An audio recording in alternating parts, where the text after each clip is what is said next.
Hi, it's Candice with Grow Local, and today we're going to do a little bit of talking about gardening in heat, especially high heat. 5 things to think about. We're going to talk about watering, mulching, shading, and 2 don't do's. That will be fertilizing and pruning. So, off to the races. Here we go. Number 1, watering. Do it early in the morning, you guys, okay? As early as possible. If you can get up at 5 a.m., and a lot of us are anyway, feel free to get out there and do a good deep water, okay? The more water you can get into the soil early, the more they're going to be able to take up before it starts to evaporate, okay? A lot of you will say, but I want to do it at night. If you want to, go ahead. It's going to be more conducive to getting powdery mildew, and maybe the slugs are going to have a feast because you've made it just lovely for them. But if that's when you can water, go ahead and do it. Just make sure that you're watching out for things like powdery mildew. Also, water on the ground. Don't bother watering all the leaves and stuff. It's nice to do a foliar mist if you've got things like ferns and stuff growing in there. But for the most part, it's the soil that you want to get wet, because that's where the roots are going to take it up. If they've got enough moisture, the roots actually bring it up at night, and they expire it. They breathe it out through their leaves during the evening, which is sometimes why you find in the shady areas the ground is a little bit on the damp side. It's kind of cool. They share. And number 2, we will talk about mulching. There's a couple of options that you can do. I've got some samples here. One is grass clippings. Free, easy. If you are using them dry, you can put on 1 to 2 inches of mulch on top of your soil. It stays nice and light and fluffy. You still get good airflow, and it holds the moisture in. If you are using fresh cut grass, only put on maybe 1/4 to 1/2 inch, okay? It has a tendency to mat down, and when it does that, it, number 1, blocks the air from going through, but it can also get a little bit on the moldy side, so you don't need as much. Pine needles. If you've got pine trees, scoop them up, put them on. It does not hurt the soil. For those of you thinking that, well, all around the tree it's dead, there's nothing growing. Well, if it's a real good thick layer of pine needles, it's because it's smothered all the weeds. Other than that, it's fine. They decompose and they'll just add nutrients to your soil. Spoiled hay works really well. One thing to be cautious about, though, is a lot of times hay has weed seeds in it, and they might get in your garden, and if you don't like pulling weeds, it might be something that you're not too keen to use. The other one, straw. You can get a bale of straw for pretty cheap. Works really, really well. And again, don't put it on in slabs. When you get if you get a bale of straw, it's going to come out almost like in wedges from the way it's processed and packaged. Just loosen it up, because again, you want airflow, you don't want this stuff to mat down. And what else? You could use shredded paper. That works okay, but it has a tendency to fly around. So if you're not in a real windy area, that might work for you.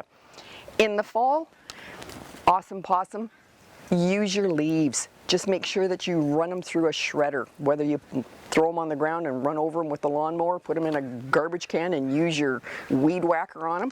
Just make sure that they're small, because if you put them on whole, a lot of times they get compacted, they mat down, and again, you're going to get more mold than you are going to get the benefits of holding the moisture in. And so that's water, that's mulch, shade. There's a product out there called shade cloth, and you can get that. It works so well, and it's in different percentages. You can get 25%, 50%, 100%, and that just means that's how much sun it blocks from your plants. If you don't have access to something like that, use a bed sheet. Easy peasy, or an old tablecloth. Put it on during the heat of the day. It's just going to stop the sun from scorching your plants. It's going to keep your soil a little more on the moist side. If it's a nice light cotton sheet, you can just lay it down on top of the plants. It's not going to hurt it. At night, you can pull it off if you want. Or if you've got one of those old fitted sheets that's just kicking around, just put 4 posts in the ground, flip your sheet on top. It holds itself in place and it works really, really well. If you only have 1 or 2 plants that you need to do, you can actually just make a little square box and tack your shade cloth around it, put it on top. When you don't need it anymore, you remove it. Okay? It's easy again. What not to do. Don't fertilize. Whatever you do, please don't fertilize. The plants are stressed enough. They're having a hard time keeping themselves good and healthy and not burning to a crisp. If you give them fertilizer, it triggers those, oh my goodness, I need to grow, I need to produce. They got enough stuff to contend with. Leave them be until it cools down. And when I say cools down, it means probably less than 80 degrees. They'll say 90. 85 is their cautionary, so I go with 80 because nobody listens to you, so they'll go up to 85 anyway, and you're still safe. The other thing I don't want you to do is prune. Again, it's a stress factor. If you leave your plants alone, what you should prune off is just going to be providing shade during the heat wave. And it's not going to cause this plant any stress. Not only are they dealing with a lot of heat, not enough water, but now you've given them a wound that they have to deal with. So again, don't prune until the heat wave's over, okay? Oh, one other thing that's always kind of fun is if you are planting your garden, plant really, really thick. If you can plant your plants way, way, way too heavily, you can prune them as you go. You hit a heat wave, you've got these massive amounts of greenery that are providing mulch. They're shading each other out, and you won't have to water as much. This bed, in spite of the fact that it's got squash, it's got carrots, it's got tomatoes, I've got cucumbers and beans, I've got my herbs and calendula on this end, this is actually the bed that I water the least. I'll come up in the morning and it's still damp and it's still good to go, because I've got so much shade. We're also going to show you a little shot where if you don't have a lot of room and you like your flowers, you can grow your veggies and your flowers together, and they do really well. You've got all the pollinators coming along. They're helping to pollinate your garden, and it looks pretty. I decided I'm just going to show you one of my little beds that things don't always turn out the way you plan, but it's still fun anyway. In this one, all I was doing was bok choy, some carrots, some lettuce, some kohlrabi. Down here I had a little bit of peas, and then my garlic in the back. Well, unbeknownst to me, or I guess I just wasn't thinking, I used compost from my bin, and I guess it did not compost everything up to the high heat where it kills all the seeds. I have so many renegade tomatoes in here, you guys. It's just absolutely insane. But I'm getting flowers on them, so I am going to have some fruit. And I'll find out what the heck they are. I have no idea. The upside is that they've shaded all my romaine, and my lettuce has been just absolutely beautiful. Not so much on this side. My bok choy all bolted in the heat. It's going to seed, so I'm saving it because I like this one, and I want to have the same kind next year. So my seed pods are getting green. They're not there yet, but I'm almost ready to get them out. I have peas. They're almost done. Unfortunately, they didn't work really well for me this year, only because I forgot to close the gate and the deer came in, and all my blooms up top they used as their buffet, so they ate them all. This is all I've got left. I've sown some more underneath, so I've got some new ones coming up. My garlic is right behind it. I've stopped watering it. It's starting to get the brown leaves on the bottom. When it gets up to maybe 4 leaves, that's when I'm going to dig it out. And I remember talking to you about planting the little teeny tiny bulbils and how they would grow up looking like grass. And here we have oregano. But they're just about ready to come out too. They actually did really well. I'm going to check them later and see what kind of a marble size hopefully they're going to be. But I'll do that when I pull up the rest of the garlic. I'm kind of curious. And for those of you that do the container gardening, this is my tomato. It's got lots of flowers on it. I give it the morning shake all the time, so it's self-pollinating. It's aroma, and you can see one of the tomatoes is coming out. Getting excited. This is the other container that we did, and I have the Thai basil, which is doing really well. My cucamelons are doing okay. I've got some more over in the side garden that have got little fruits on it. These ones, they're just teeny tiny, they're just starting.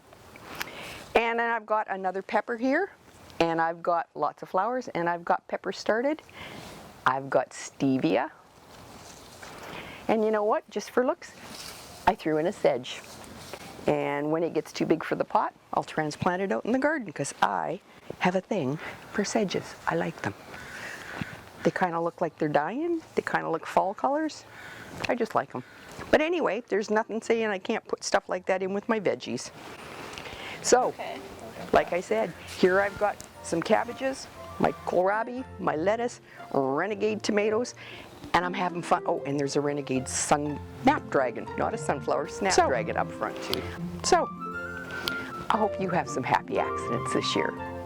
Bye. Hi, it's Candace with Grow Local, and today I am at E.J. Dunn, and I'm just checking on the containers that the kids did this summer. Man, did we have fun. They learned so much. It was a real quick project. They don't have their garden beds in yet, so we did it with containers this year. And they learned how to pot up their pots. They learned how to plant seeds. They learned how to transplant. They learned that gardening in really high heating containers is not the best thing, and that sometimes plants die, which means you have to pull them out and put fresh ones in. They're also learning that deer really like certain plants like Swiss chard, and if they can pull the whole tomato out of the pot, they'll try to do that too. And I can't express enough how good it is for kids to get out and learn about where their food comes from, how easy it can be to grow, and there's nothing wrong with teaching them the trials and tribulations. You've put a lot of work into it, and somebody stepped on it and it's gone, or the hail came and crushed everything. That's life. It's learning, and it's connections. It doesn't matter where you go. You can always have a gardening connection, whether you're at a community garden, whether you've got your gardens in your backyard, whether you're sticking a couple of pots on the edge of your property so when people come by they go, oh, that's kind of fun, and it starts conversations. Doesn't matter where you live or where you go, you will always find somebody that wants to grow, and it gives them, like I said, good solid connections with people, with life, with the food on their plate, and it's just fun. Who doesn't like getting dirt under their nails? We grow local! We love local! Stay here! Hi, it's Candace with Grow Local, and today we're going to talk a little bit about potatoes. Did you know that there are actually 3 different seasons of potatoes? You can get early potatoes like Warba and Seegland, or you can get mid-season like Chieftain and your Yukon Gold, and your late season potatoes, I can only remember Fingerling, Russian Blue, and Kennebec. And these are really great options if you know that you're going to be around until maybe the end of June, beginning of July. Grow the early season crop, because then you've got all sorts of new potatoes that you can eat before you go on vacation, and you don't have to worry about it. If you know you want them when you get back from your vacation, grow the mid-season or the late ones. When you are growing your potatoes, you have different options. You can grow them in the ground, or you can grow them in buckets. You can make a trench 6 inches deep, pop your potatoes in, cover them with about 2 inches of soil, and then let them grow to maybe a foot tall. And then you're going to cover them with another 6 inches of soil. That's called hilling, and that's just going to produce more tubers, so you're going to get a whole lot more potatoes. And you can keep doing that for quite a while, probably until they're waist high if you wanted. Other people will do them in buckets. We've done them in plastic bags. You can use a garbage bag. Garbage cans are actually really good because you can get a larger crop. If you were to use a garbage can, you would put 6 inches of soil in the bottom of the bin, making sure that you put some drainage holes in it first. And then you could probably put about 5 or 6 seed potatoes in it. And again, cover it with 2 inches of soil. You don't have to worry about watering your potatoes right now. They've got enough oomph and juice left in them that they're going to be fine. You want to wait until the green sprouts have actually come up above the ground before you water them. It lessens your risk of rot, okay? This is one that I cut, and I only did it about a half an hour ago. It was nice and shiny and liquid looking, and now it's starting to skin over. This is the same sort of a barrier that you get when you wipe out and you wreck yourself and now you're going to get a scab. It's their version of a scab. It's protecting it from bacteria in the soil so that your potatoes don't rot. You only need to leave them out like that for 20 minutes, or you can do it the night before. The longer sometimes is better, but it doesn't really make a whole lot of difference. Anyway, this is your little potato you can put in. This is just a big fat one. Eyes to the sky, bum to the ground. This is one that we have done in a bucket, and I put 6 inches of soil in, and then I've just covered it up with straw. And it's nothing fancy. And it's not straw, sorry. It is spoiled hay. I'm used to using straw. I have done straw. I have used straw in a wire basket. I just took wire and I tubed it up, put the soil in, put the seed potatoes down, and then I just added straw until I figured I had enough. But there's nothing to this. You're just covering them up. Don't break the stems. And it stays really nice and moist under there. That spoiled hay just keeps the moisture locked in. Your tubers grow out there. They get lots of little potatoes on the end, and when you actually go to harvest, they're a lot cleaner. You don't have to worry about washing any soil off or anything. This is about as far as I'm going to be able to go with the straw. And again, it's hay. Do you guys know the difference between straw and hay? Straw does not have any weed seeds. It's really, really clean. Hay sometimes does, because that's what they use for fodder. That's what they use for feed. The other stuff is more for bedding. And I'm used to saying hay or straw because I'm used to doing scarecrows. And that's what I use. So that's it. Just water it regularly. When the flowers come out, if I'm really antsy, I can dig down and look for the little marble-sized potatoes, or just wait until the plant dies down. If you want to eat them fresh, when this starts looking yellow and wilty, cut it off, dump out your bin, clean up your potatoes, go and enjoy them. If you want to have them as storage potatoes, you cut off the tops, you leave them in the container for 2 to 3 weeks, and when you do that, the skins toughen up, they cure, and they're going to store longer for you.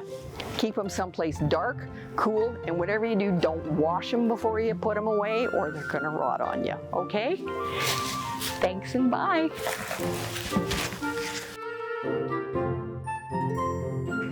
Hi, it's Candice with Grow Local, and today I'm going to talk a little bit about tomatoes. Last year we showed you how to plant them. Today I'm not going to do that so much because I already put them in my pots, you guys. If we've got some interest, I will show you again. But basically, I'm just saying that if you have a balcony or you are in a patio and you don't have a whole lot of space, this is about the smallest size container I would say to go for.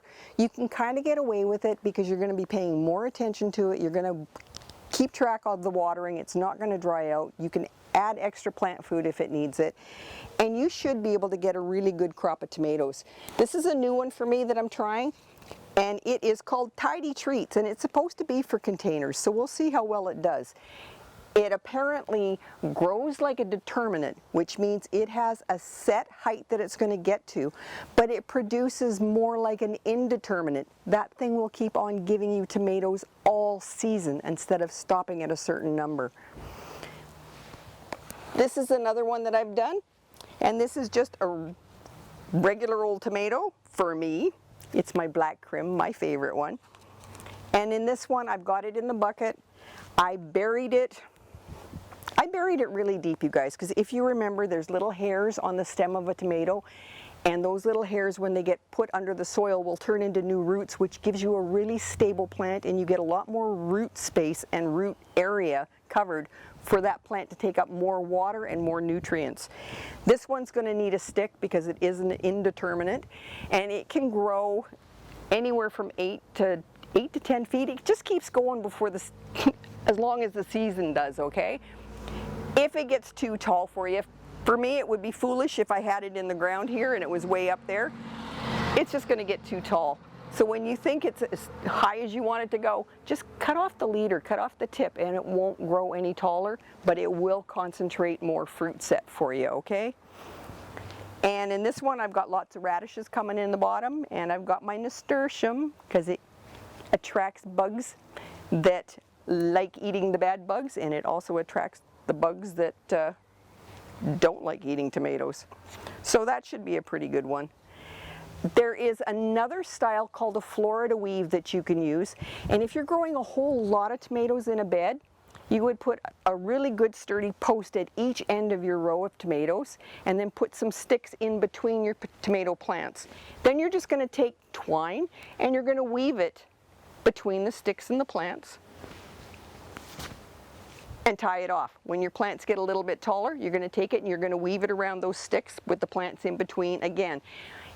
If you want to see a better example of how this is done, we are going to have some pictures posted on our Grow Local Facebook page that you can check out.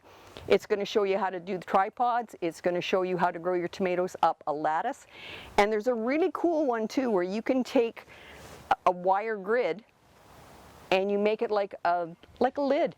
You post it so it's a post over there, a post over there, your metal coming down this way, and you're growing your tomato all up on that. And underneath, you're going to have more shady area for your crops that don't like so much sun. So you can get more bang for your buck sometimes, okay?